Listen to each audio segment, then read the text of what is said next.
한 주간도 주님 안에서 평안하셨나요? 오늘 말씀은 갈라디아서 4장 1절에서 7절 말씀, 또 종인가 자녀인가 라는 제목으로 말씀을 제가 은혜 받은 말씀을 나누려고 합니다. 오늘 본문이 속한 이 갈라디아서는 갈라디아 교회들이 이 율법을 지키는 행위로 구원을 받는다고 하는 그런 유대인 율법주의자들의 가르침에 넘어갔다는 그런 보고를 듣고 바울이 갈라디아 교회들에 쓴 편지라고 할 수 있습니다. 갈라디아서 2장 20절에서 21절 말씀입니다. 네, 다 찾으셨으면 저와 여러분이 한 목소리로 봉독하시겠습니다. 내가 그리스도와 함께 십자가에 못 박혔나니 그런즉 이제는 내가 사는 것이 아니요 오직 내 안에 그리스도께서 사시는 것이라. 이제 내가 육체 가운데 사는 것은 나를 사랑하사 나를 위하여 자기 자신을 버리신 하나님의 아들을 믿는 믿음 안에서 사는 것이라. 내가 하나님의 은혜를 패하지 아니하노니 만일 의롭게 되는 것이 율법으로 말미암으면 그리스도께서 헛되이 죽으셨느니라. 아멘. 바울은 그리스도와 함께 십자가에 못 박혀서 더 이상 나 자신이 사는 것이 아니라 내 안에 그리스도께서 사시는 것이라고 말하고 있습니다. 이는 율법을 행함으로 구원받는 것이 아니라 오직 예수 그리스도를 믿음으로만 구원받을 수 있다고 말하고 있는 것입니다. 현대의 많은 사람들은 참 바쁘고 분주한 삶을 살아가는 것 같습니다. 그래서 바쁘다 이런 말을 입에 달고 살아가는 것 같습니다. 그런데 그러한 분주한 일상 가운데 우리가 어떠한 정체성을 가지고 또 어떠한 길을 가는지가 정말 중요하다고 할 수 있습니다. 그렇지 않다면 우리의 삶이 그저 우리가 어떠한 길을 가고 있는지도 모른 채 다람쥐가 쳇바퀴를 돌듯이 그렇게 살아가게 될지도 모릅니다. 빠르게 가는 것보다 바르게 가는 것이 더 중요하다라는 말이 있습니다. 이 말과 같이 한 인간이 어떠한 정체성을 가지고 살아가는지는 정말 중요하다고 할 수 있습니다. 그렇다면 여기에 모인 우리 예수 그리스도를 믿는 우리 모두가 하나님의 자녀로서 정체성을 바로잡을 수 있는 그런 세 가지 사실을 함께 보겠습니다. 첫째, 종은 율법 아래에 있지만 자녀는 하나님의 은혜 안에 있습니다. 갈라디아서 4장 1절에서 3절을 찾아서 저와 여러분이 교독하겠습니다. 내가 또 말하노니 유업을 이을 자가 모든 것의 주인이나 어렸을 동안에는 종과 다름이 없어서 그 아버지가 정한 데까지 후견인과 청지기 아래에 있나니. 다 함께 봉독하겠습니다. 이와 같이 우리도 어렸을 때에 이 세상의 초등학문 아래에 있어서 종노릇 하였더니. 갈라디아서의 기자인 바울은 율법을 후견인과 청지기의 역할로 비유하고 있습니다. 유업을 이을 자가 모든 것의 주인이나 또 어렸을 때는 종과 다름없다는 그런 것입니다. 이것은 엄청나게 큰 대기업이 있다면 그 대기업의 회장 자리를 물려받을 그럴 아들이 아버지의 회사를 자신이 나중에 소유하게 될 것이지만 하지만 지금은 아직 어리기 때문에 그렇기 때문에 후계자 수업을 해주시는 그런 선생님의 가르침 아래에서 선생님이 하시는 말씀을 잘 따라야 한다는 그런 것을 하는 것처럼 율법 또한 예수 그리스도께서 이 땅에 오시기 전까지만 유효했던 것이라고 말하는 것입니다. 이처럼 바울은 율법을 잘 알고 그것을 잘 지키는 자에게만 구원이 있다고 하는 그런 유대 율법주의자들의 주장에 반박하고 있습니다. 마태복음 23장 1절에서 7절을 다 함께 교독하시겠습니다. 이에 예수께서 무리와 제자들에게 말씀하여 이르시되 서기관들과 바리새인들이 모세의 자리에 앉았으니 그러므로 무엇이든지 그들이 말하는 바는 행하고 지키되 그들이 하는 행위는 본받지 말라. 그들은 말만 하고 행하지 아니하며 또 무거운 짐을 묶어 사람의 어깨에 지우되 자기는 이것을 한 손가락으로도 움직이려 하지 아니하며 그들의 모든 행위를 사람에게 보이고자 하나니 곧 그 경문띠를 넓게 하며 옷수를 길게 하고 잔치의 윗자리와 회당의 높은 자리와 네, 다 함께 하겠습니다. 시장에서 문안 받는 것과 사람에게 랍비라 칭함을 받는 것을 좋아하느니라. 이 종교 지도자들은 분명 제자처럼 성경에 관해서 모르는 것이 없었습니다. 그리고 또 율법 준수를 정말 잘했습니다. 그런데 예수님의 관심은 그 사람의 겉에 있는 것이 아니라 그 사람의 속에 있었습니다. 그것은 바로 종교 지도자들이 그저 속이 빈 강정과 같이 다른 사람들에게 보여주는 것에 급급했다는 것을 예수님께서 강하게 비판하시는 것입니다. 팬인가 제자인가라는 책을 쓴 카일 아이들먼은 그의 책에서 규칙을 따르는 것이 곧 예수님을 따르는 것이라고 생각하는 것은 착각이다 라고 말하면서 예수님이 비록 겉은 부족해도 진심을 내보이는 사람에게는 더없이 온화하고 또 상냥하게 다가가셨다는 사실을 아는가? 라는 질문을 했습니다. 그러면서 예수님이 그분의 제자에게 원하시는 것은 완벽한 것이 아니라 진정성이라고 말하고 있습니다. 예수님을 진정으로 따르는 사람은 마음으로 우러나와 하나님께 순종하고 또 하나님이 원하시는 삶은 그분과의 관계 속에서 자연스럽게 흘러나온다는 것입니다. 행동이 중요하지 않다는 뜻이 아니라 예수 그리스도를 따르는 제자로서 드러나는 그런 행동이 되어야 한다는 말입니다. 그러면서 저자는 우리에게 당신은 종교의 팬입니까? 아니면 그리스도의 제자입니까? 라는 질문을 던지고 있습니다. 여기서 팬은 그저 와서 환호하다가 사라지는 사람을 말하는 것이고 또 제자는 와서 죽고 섬기는 사람을 말하는 것입니다. 저는 어렸을 때 경상북도 포항에 있는 작은 시골 교회에서 태어났을 때부터 신앙생활을 했습니다. 그런데 저는 어렸을 때 축구를 너무 좋아했습니다. 축구를 너무 좋아해서 교회 옆에 있는 공원이든 교회 베란다든 예배당 안에서도 장소를 가리지 않고 축구를 했던 그런 축구 강이었습니다. 그런데 제가 중학생이 되어서 그 교회 일종의 규칙에 따라서 오전에 학생의 예배, 중고등부 예배를 드렸는데도 또 낮 예배와 또 오후 예배까지 무려 3번의 예배를 드려야 한다는 그런 규칙이 있었습니다. 그래서 그때 저는 하나님이 아닌 저는 축구를 섬기는 자였습니다. 그렇기 때문에 한날은 축구를 너무 하고 싶어서 예배에 가지 않고 공원에 가서 동생들 데리고 축구를 하고 있었습니다. 신나게 하는데 저기서 멀리서 이제 익숙한 분이 오시는 겁니다.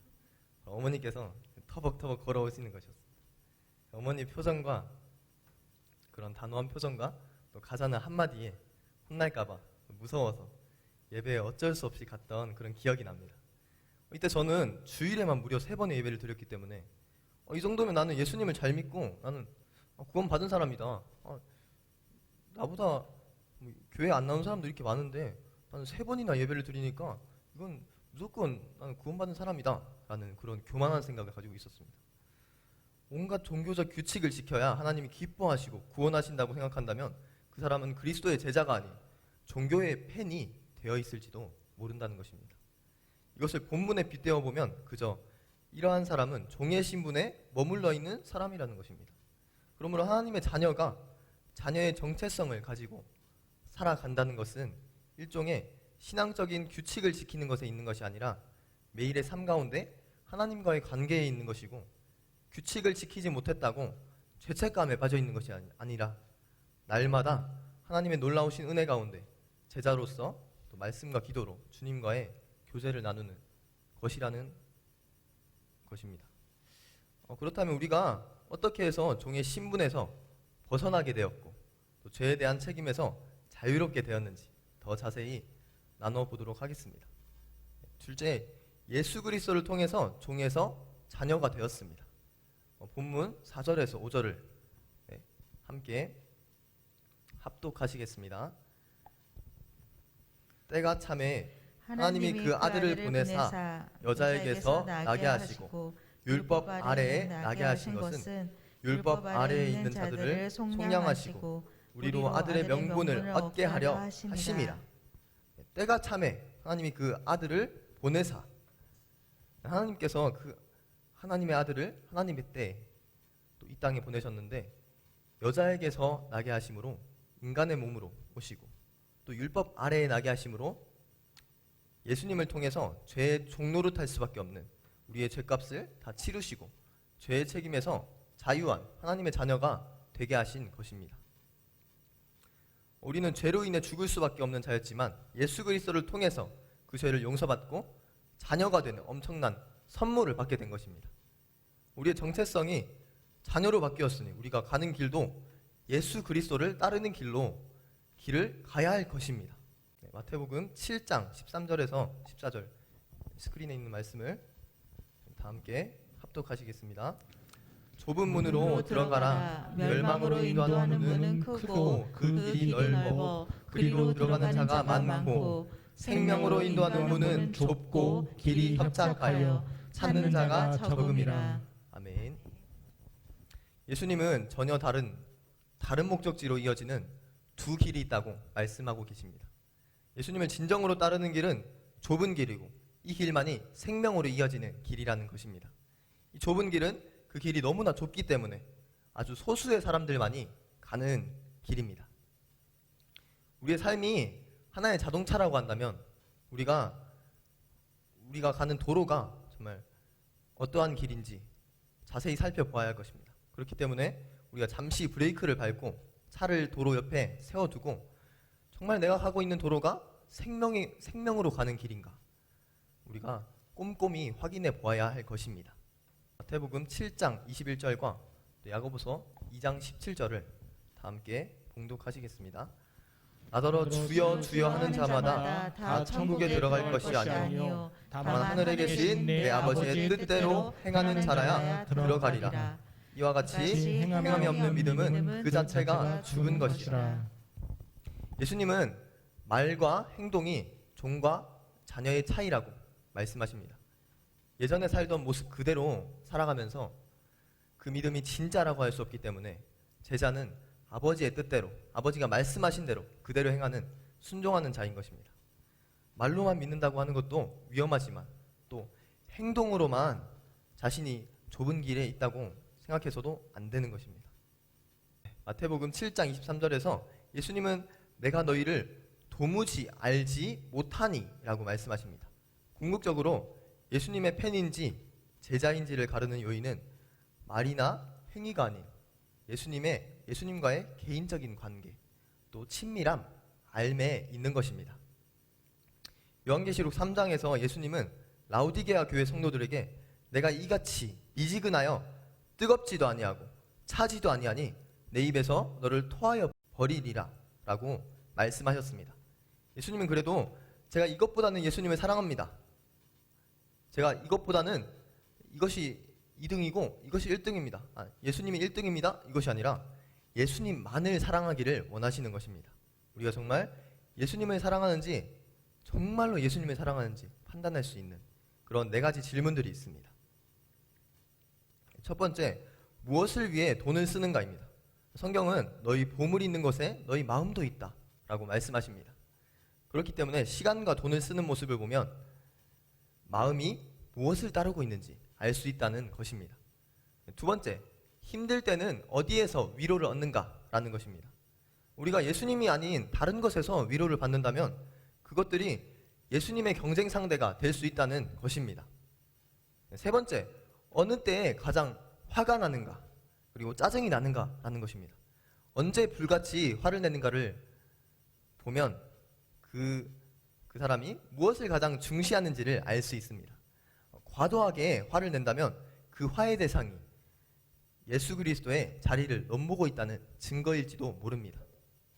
네 번째, 어느 때 가장 신이 나는가인 것입니다. 요즘 스포츠, 미술, 음악, 또 각자의 일, 외모 이런 것들이 이 모두가 하나님으로부터 우리의 마음을 훔쳐가는 그런 주범이 될 수 있다는 것입니다. 이와 같이 자녀로서 제자로서 살아가는 삶에는 반드시 대가가 따릅니다. 그렇다면 하나님의 자녀가 된 우리는 무엇을 누리며 살아갈 수 있을까요? 셋째, 성령님이 우리 안에 계셔서 그분과 친밀한 아빠와 아들의 관계가 되었습니다. 네, 갈라디아서 4장 6절에서 7절을 다 함께 봉독하시겠습니다. 갈라디아서 4장 6절에서 7절 말씀입니다. 너희가 아들임으로 하나님이 그 아들의 영을 우리 마음 가운데 보내사 아빠 아버지라 부르게 하셨느니라. 그러므로 내가 그 이후로는 종이 아니요 아들이니 하나님으로 말미암아 유업을 받을 자니라. 아멘. 아멘.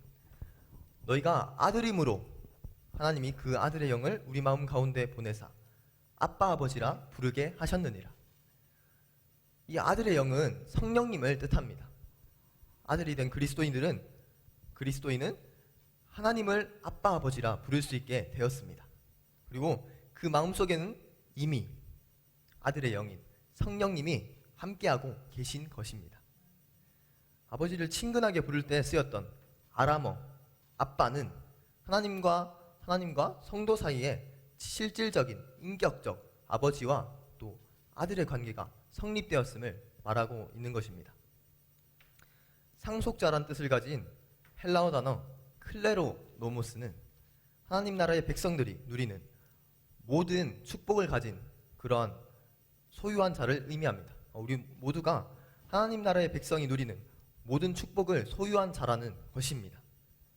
성경에는 바리새인이라는 종교 지도자들이 등장합니다. 이들은 이 당시에 만약에 성경 퀴즈 대회가 있었다면 이들이 무조건 당연히 1등을 차지했을 것입니다. 그 정도로 하나님에 관해서 이들은 모르는 것이 없었지만 또 정작 하나님을 알지는 못했습니다. 마태복음 15장 8절을 다 함께 봉독하시겠습니다. 이 백성이 입술로는 나를 공경하되 마음은 내게서 멀도다. 바리새인은 하나님을 열심히 연구해서 하나님에 관한 지식은 넘쳐났지만 그분의 마음은 알지 못했고 또 마음을 들이지도 않았습니다. 지식과 또 친밀함, 이것이 예수 그리스도의 팬인가 아니면 예수 그리스도의 진짜 제자인가, 그것을 가르는 결정적인 차이점 중 하나인 것입니다. 여기에서 우리가 오해하지 말아야 할 것이 있습니다. 하나님의 말씀을 공부하는 시간도 정말 중요하다는 것입니다. 우리가 친구 사이에도 정말 친한 친구라면 그 친구가 무엇을 좋아하는지 또 무엇을 싫어하는지 잘 알고 있습니다. 그렇기 때문에 잘 아는 것이 친밀함의 일부이기 때문에 하나님의 말씀을 공부하고 묵상하는 것을 게을리해서는 안 될 것입니다. 성령으로 충만하지 않으면 결코 예수님의 제자가 될 수 없습니다. 성령의 도우심 없이 아무리 예수님을 따르려고 또 애써도 매번 실패하고 좌절할 수밖에 없는 것입니다. 우리에게는 인생의 난관을 헤쳐나갈 수 있는 힘이 없기 때문에 성령님을 의지하며 나아가야 하는 것입니다. 로마서 8장 11절 말씀을 다 함께 봉독하시겠습니다. 예수님을 죽은 자 가운데서 살리신 이의 영이 너희 안에 거하시면 그리스도 예수를 죽은 자 가운데서 살리신 이가 너희 안에 거하시는 그의 영으로 말미암아 너희 죽을 몸도 살리시리라. 아멘. 자기 힘으로 사는 사람은 힘들게 계단을 한 계단 한 계단 올라가는 사람이라고 볼 수 있습니다. 하지만 성령의 능력을 의지하는 사람은 에스컬레이터를 타고 가는 사람이라고 할 수 있습니다. 자기 힘으로 그리스도를 따르려고 하면 녹초가 되는 것은 시간 문제라는 것입니다. 하지만 예수님은 제자들에게 성령이 오셔서 능력을 주실 것이라고 약속해 주셨습니다. 우리는 성령으로 행할 때에 필요한 힘과 지혜를 공급받을 수 있다는 것입니다. 이 시간 저의 이야기를 잠시 나누고자 합니다. 저는 중학교를 졸업하고 고등학생이 되었을 때 저는 이제 집을 떠나서 어학연수로 가족과 멀리 떨어져서 타지에서 공부를 했습니다. 그렇기 때문에 고등학생 때 사랑하는 가족과 함께하는 시간이 1년에 겨우 한 달 정도, 그 시간밖에 되지 않았습니다. 한 달 정도의 시간이 지나면 그곳으로 학교로 돌아가는 것이 너무나 싫었습니다. 그곳에서 2년 정도의 시간을 보냈는데 그 시간은 정말 제게도 외롭고 견디기 힘든 시간이었습니다. 부모님의 품을 떠나기에는 너무 어린 나이였고 또 그곳에서의 환경도 제게는 그리 맞는 곳은 아니었습니다. 모태신앙이라는 그런 타이틀이 있었지만 그것도 외롭고 힘든 그러한 고난과 역경 가운데서 그리 힘을 발휘하지 못했고 그 타이틀 그 이상 그 이하도 되지 못했습니다. 사실 가장 비참했던 것은 부모님이 힘들게 뒷바라지를 해주시는데 그것을 아는데도 정작 그곳에서 저의 삶은 행복하지 않았고 불행했다는 것입니다. 그래서 그렇게 학교를 다른 곳으로 옮겼는데도 상황은 그리 달라지는 것이 없었습니다. 그렇게 그곳에 간 지 2년 정도 되었던 어느 날 저의 인내심이 폭발해서 제가 부모님께 어머니께 전화를 했습니다. 더 이상 여기에 못 있겠다고 말씀을 드렸습니다. 저는 중학생 때부터 어머니께서 너는 신학교에 가야 된다. 네가 신학교에 가는 것이 하나님의 뜻이다. 이렇게 말씀하셨습니다. 그런데 저는 무려 19살까지도 전혀 손살을 쳤습니다. 절대 안 간다고. 저는 제 자신이 신학교에 갈 자격도 없다고 생각했고 그저 제가 가진 유일한 꿈은 그저 돈을 적당히 벌어서 먹고 사는 것이 저의 유일한 꿈이었습니다. 그런데 정말 야속하게도 어머니께서 이제 그 전화를 하면서 너가 집에 돌아오려면 침례신학대학교를 가야 된다. 이렇게 말씀하셨습니다. 정말 절망적이었습니다. 그래도 다행인 것은 다른 과에 가도 상관없다고 하셨기에 울며 겨자 먹기로 알겠다고 하고 집으로 돌아왔습니다. 그리고 검정고시를 응시하고 다음에 이제 침례신학대학교에 입학했습니다. 저는 사실 아직도 제가 무슨 마음으로 신학교에 갔는지 잘 모르겠습니다. 그런데 아무런 확신이 없었던 저를 하나님께서 인도하시고 은혜를 주셔서 첫 학기에 감사하게도 입학 성적 장학금을 받게 되었습니다. 사실 저는 입학할 때도 제가 소명받은 것이 아니라 부모님께서 가라고 해서 온 것처럼 생각이 되었기 때문에 참 그것이 부끄러웠습니다. 내 인생이 내가 결정해서 내가 가야 되는데 부모님의 결정을 뭔가 따른 것 같은 그런 것들이 뭔가 부끄러웠고 내가 성인인데 왜 이렇게 결정을 하며 살아야 하나 그런 것들이 참 어떻게 보면 남들에게 크게 말하지 못했고 참 부끄러운 것이었습니다. 그런데 하나님께서 내가 너를 선택했고 너를 부른 증거가 그 장학금이라는 그런 마음을 주셨습니다. 그래서 그 사건을 통해서 하나님께서 정말 살아계셔서 저를 인도하신다는 그런 확신과 감격을 마음 가운데 느끼게 되었습니다. 그 후에도 신학교에서 좋은 사람들을 보내주셔서 인생에서 가장 행복했던 2년을 보냈던 것 같습니다. 하지만 꼭 이러한 행복한 시간은 그리 오래 가지 않습니다. 그 뒤에는 또 시련의 시간이 있었습니다. 그 시간은 바로 군대에서의 시간이었습니다. 그 시간 또한 그 시간을 보내면서 광야라는 찬양을 정말 많이 불렀습니다. 그 찬양을 부르지 않으면 견딜 수 없었기 때문에 그 찬양을 부르면서 그 시간을 견뎠습니다. 그 정도로 어려운 시간들이었는데 전역한 이후에도 교회에서 신학생이라는 그 타이틀 때문에 특별 훈련을 받게 되었습니다. 그래서 참 많이 혼나기도 하고 많이 좀 그러한 가르침들을 많이 받게 되었습니다. 그러면서 그 시간 가운데 참 하나님께 죄송하게도 어떤 사람들은 이제 자극을 받으면 그 자극을 받고 더 열심히 하는 사람이 있지만 사실 저는 그렇지 않은 사람이었습니다. 저는 이제 그 전에 있던 교회에서 저는 막 저한테 뭐라고 하고 저한테 이렇게 막 가르치면 사실 저는 난 왜 이거밖에 안 될까 이런 생각을 많이 가진 사람이었습니다. 참 자존감이 낮은 것이죠. 그렇기 때문에 하나님께 정말 기도할 때 하나님 제가 이 정도로 이렇게 힘든 길이 내가 가야 할 길이라면 그냥 저는 이 길을 가는 것을 포기하겠습니다. 포기해야 할 것 같습니다. 라는 그런 고백을 하고 또 그런 원망했던 시간도 있었습니다. 그런데 참 하나님은 야속하게도 정말 하나님은 좀 더 빨리 건져주시지 꼭 막 숨이 껄떡거려서 막 힘들어서 못 견딜 것 같을 때 그때에서 비로소 건져주시더라고요. 그때에서야 비로소 은혜를 주시더라고요. 이렇게 좀 빨리 건져주시면 좋을 텐데, 좀 빨리 도와주시면 좋을 텐데 왜 이렇게 많은 시간이 흐르고 나서야 이제야 도와주세요, 이런 생각을 많이 했습니다.